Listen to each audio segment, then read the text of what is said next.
Here at West Bank, we're really excited to sponsor Real Success, a new CBJ series featuring Iowa City's own Nate Kaeding.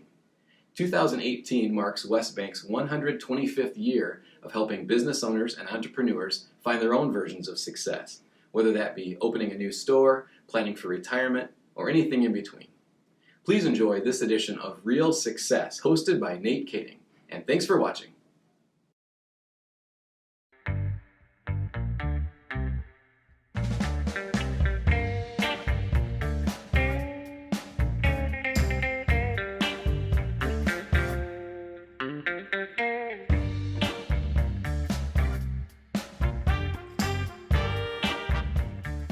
Hello, welcome back to Real Success. I'm here with Coach Brian Ferentz, the offensive coordinator with the Iowa football team here at the Hawkeye Football Complex. Brian, thanks a lot for taking the time. We're going to talk today about practice, preparation, and the perpetual pursuit of improvement. And the thing about football is, even compared to other sports, you know, here in college you play 10, 11, 12 games, NFL 16, high school even less, but a vast majority of your time as a coach and the time that the players have is in preparation, getting ready to play the games. You're only on the field for 3 hours a week, but you're in this building and outside the building preparing to play that game the entire week leading up to it. So, you know, coaches like yourselves almost become masters of the art and the science behind how to prepare and do things right. So I'd like to chat a little bit about that today for the most part. How would you define or describe sort of the overall approach that the Hawkeye football team takes to practice and preparing the athletes to play the game? Sure, you hit on it. You know, you're playing 12 games a year scheduled, and you're dealing with 12 months to play those 12 games. So those 12 games happen in about a 4-month span. Mm-hmm. So when you really look at it, 8 months of the year, we're really not even preparing to play an opponent. So when you look at the season and you look at the year, we try to take a 12-month approach. And I know that those guys in wrestling do the same thing. I'm always intrigued by how they do things. I think they're very similar in a lot of ways. Yeah. So we look at it from a 12-month standpoint. Certainly you have the in-season phase, which everybody sees. But once you're done with that, usually in January, you're moving right into that out-of-season phase. So we start with a winter program, and our winter program essentially consists just of strength and conditioning. Mm-hmm. Very minimal football. Mostly those guys are going to be in the weight room and on the field and doing things with Coach Doyle and his staff to develop a good base, increase their strength levels, and really just essentially all we're trying to do is create more ability to push against the ground. That's really what football is about. Sure. How would you, the football staff here at Iowa, how would you describe how your approach to preparation might be different from another team? Are there certain components of how you're approaching it that might be different from another Big Ten opponent? I mean, talk me through, you know, how it might be different. Sure. Well, I mentioned at the beginning that everything starts with that winter program. Yep. And strength and conditioning. And I think where we are different than perhaps a lot of people we play, from a philosophical standpoint, everything here is built on our weight room. And the reason for that is very simple. We feel like we're a developmental football program, and we take a lot of pride in that. All I mean by that is, if you look at us in February, we're not going to finish in the top 10 in recruiting rankings. And we're not trying to. That's not who we are. Mm-hmm. But we know that if we do things right, if we take the developmental approach to how we're doing things, then we have a chance in January to finish in the top 10 football rankings, which we've decided is markedly more important than. Some of this starts at recruiting because you want the right kind of guys in here that buy into that developmental approach. But how do you, as a coach of the players and the manager of the players, how do you constantly remind them of the importance of development? I mean, because everybody likes to put, when the lights turn on and, you know, that you're playing on ESPN and you get all the glory and you end up in the paper the next morning, that's the fun stuff. But, no question. I mean, how are you if that's such an important part of that football program, how are you constantly coaching the kids up on that? Battle. It's a constant battle, and it's 12 months a year, it's 365 days a year. And we just think about it as an education. And unfortunately, or fortunately, it depends on how you want to look at it, I think a lot of things in our society today, the way kids are socialized coming into our program, they work against what we're trying to build and what we're trying to do. And we see that as an opportunity, because we really feel as though if you look at the national landscape, we're going to do things a certain way. We're going to insist on our culture remaining constant, regardless of what's going on outside of our building. And we feel like that can become a real advantage for us as we compete on a week-to-week basis with the people in our conference. But what's important is explaining the how and the why. And we try to educate our people from day one. And we talk about things all the time. We had a good conversation a couple of years ago And we use business books and we use business lessons because really we're doing the same thing. And we talked about, what is our most valuable resource as a University of Iowa football program. And there was a little bit of discussion, but it was pretty simple. We came to a consensus: it's people. Our resources are people. And so we want to make sure that we're educating our guys and spending time developing our people. Yeah, that's great. Talk a bit about, just to kind of get a little bit more granular, the preparation. I mean, in business, we're always doing, there's big proposals, there's big pitches, there's the big, there's still those big moments, like the game day in a business, that you're leading up to it and you're trying to win a bid on a big project, whatever that might be. Tell me, just for you personally, walk me through what the night before. I remember when I was a player, you're always anxious, you're always nervous. What, as a coach and a coordinator, manager of the team, and even other staff, walk me through, what does a 24 hours before the game look like for you? What are some of those things before you're going on the field? That big moment. What do you do in kind of last minute preparation? Sure. Interestingly enough, the last 24 hours as a coach are markedly different than the last 24 hours as a player. Yeah, you're resting, you're getting off your feet, and you've played the game during the week as a coach. We're talking about preparation, and really that's our job. And our job is to prepare the football team and make sure that the players who are going to go out on Saturdays and play, they're ready to play. We live in a world where coaches have taken on kind of a new significance, which is interesting to me. There's a lot of coaches that get a lot of face time. They seem to enjoy it. The best coaches I've been around, the guys I've learned from, their whole motto was coaches coach, players play, and players win games, coaches lose games, essentially. So it's interesting to me that the focus has come off the players, because on game days, I'm yet to see a coach score a touchdown, break a tackle, make a kick. Yeah, that was the famous Marty Schottenheimer quote he'd always tell us. It's not the alignment, it's the alignees. That's no question. And there's an old adage in coaching that when you think about big situations, when you think about big moments in a game, 4th and 2, offense, defense, doesn't matter, making that field goal at the end of the game, it's about the player, not the play. So when you think about dialing something up in those situations, you better make sure you're thinking about personnel, the ball to, not necessarily what the play is. You can run the best play in the world, but if it's not the right people, it's not going to be good. So, but that all, that's an interesting segue into this point. You asked about the last 24 hours. Well, you spend 6 days preparing for that plan. And you're constantly, you formulate a plan, you formulate some hypotheses, you go out, you test them. These are all for you as the offensive coordinator. Situations, third and 8 to 12. Yeah. 1st and 10. Normal down and distance, 1st and 10 or 2nd and 6 or less. That's the number one situation in a football game. Nobody thinks about it that way because it's normal. Right. Yeah.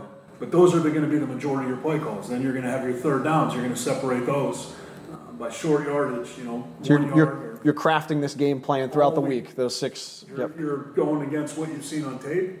You're going to study your opponent. You're going to identify, what you feel are the matchups that you can exploit, if any. Sometimes there's not so many. That's when it gets real interesting. You're trying to figure out what you do well, what they don't do so well, and it's as simple as trying to match those things up. Yeah. But as you said, doing it within those situational blocks. So you're formulating that plan all week. You're putting it together. You go out and you practice it every day, and you practice it against what you're going to see it against. And you start to figure out, hey, this is good, this isn't good. You change the plan, you adjust the plan. By the time you get to Friday, the plan is set. Yeah. Really, by the time you get to Thursday evening, the plan is more or less set. Friday evening and the morning of, it's real simple for a person like me. I'm just rehearsing. I'm rehearsing in my mind. I'm rehearsing these situations that are going to come up. Sure. Probably no different than a public speaking engagement. You got to do it because, football, it's real time, right? I'm ready to do it. Yeah. How about the morning of a game? Of course, it's different if it's night or if it's a noon tip off. I mean, do you have any sort of rituals or anything, superstitions or anything you're doing the morning of a game? You're eating Wheaties instead of Cheerios, or what's the last minute sort of preparation? Those are always kind of, I know, nervous moments for coaches. I like to get up early. I like to go out and get some fresh air. Used to run a little bit. It's more walking now. But as I do that, I like to go through things once more in my head. Not necessarily with those situations in real time, but just checklisting what I've prepared to do that day. Yeah. So, for example, I don't have a photographic memory. I have to work really hard at remembering things. But I always tell people, it's interesting to me. You see a lot of guys that are out there on the field. And they have these big Denny's menus, and they're trying to read off of them and call the game. to me, you should be able to put that thing in your pocket because by Saturday, I want to have that ready list memorized. Right. And really, it's not as hard as it sounds because we're doing the same things all the time.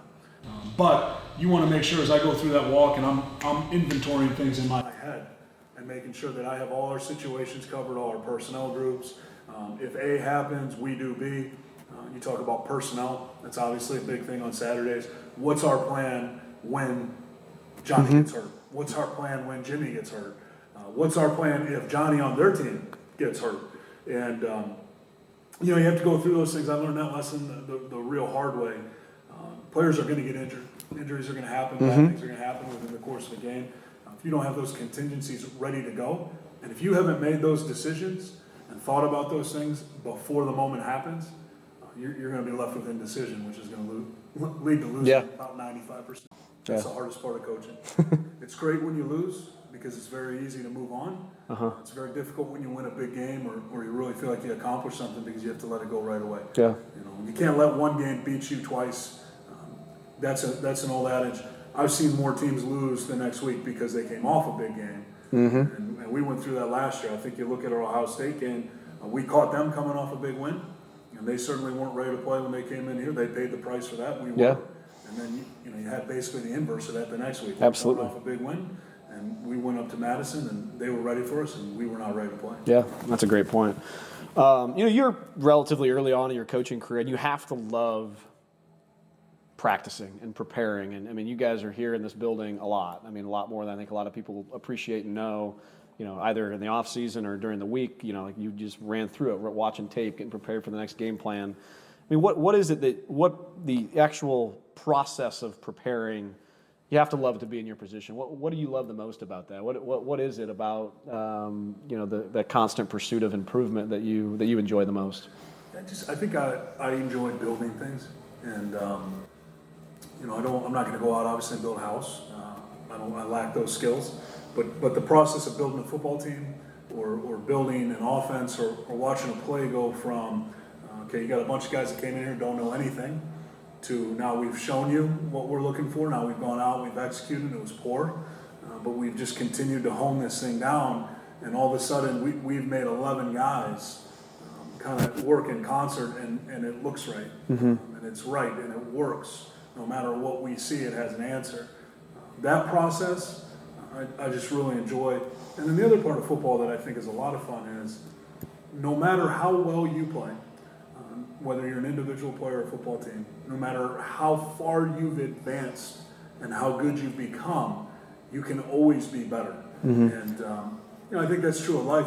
And you said you're constantly coaching, helping other people improve. How about you personally? I mean, be it at this stage of your coaching a career, what are a couple areas that you've identified where you think you can gain the most improvement on? I think the scariest thing in coaching is we live in a profession full of very insecure and there's not a lot of self-esteem in our profession. So what that turns into, you're probably around some of these guys, I'm thinking one particular, you get a lot of experts and they know more than everyone else. And the reality about football, and it's probably like almost anything in life, the expanse of football and its variations and the way it is played and the philosophies and the belief systems that make up our game, they're so expansive that they're unknowable. You could not know everything there is to know about our game. And I think that's a lot of fun because it gives you a chance to learn and grow and go study things that maybe you don't understand. Now, when it comes to our scheme and what we do, we're going to coach what we know. We're going to always try to grow and learn and expand. But when it comes time to implement something that we're going to do, we're going to stick to what we know. Right. Because we know it. And I know I can coach this. Hey, I may understand that, but I don't know how to coach that. Yeah. So I think one thing you bring up, what are you trying to do? You're always just trying to learn. You're trying to go out, you're trying to meet other people. And what I think is interesting in coaching is going and finding somebody that's very different from me. Right. Yeah. Finding somebody, whether it's philosophically. Can you pull a nugget from them? They're very different from me. They believe in different things. Or maybe personality-wise, they're very different from me. I like being around people like that. Life is no fun if you're just around people like you all the time. So I think, there's a lot of things I can work on, but one of the biggest things that to me I'm always trying to look at and trying to evaluate is how am I as a teacher? Am I a good teacher? And I don't just mean football. can I teach skills? The smartest people in the world, the best teachers in the world make very difficult concepts and complex things extremely simple and easy to understand. And then if you just had to do in one sentence, how would you define success? I would steal it from, so another book I read that's excellent, but I don't know, it just came out. Chris Doyle put it on my desk, the Ray Dalio book, Principles. And he, within it, determines success, and I think it's very similar to probably Chamberlain's definition of success. But success is the ability to struggle well. And I think that's about as well as you can define it. And that's what we're trying to teach our young guys. I hope that's what I'm trying to teach my kids. But it's never easy. You got to embrace it, right? You're going to fail a lot. Yeah. That's okay. Keep coming back. Yep, absolutely. Well, great. Thank you so much for taking Thanks, the Nate. time. Good luck this year.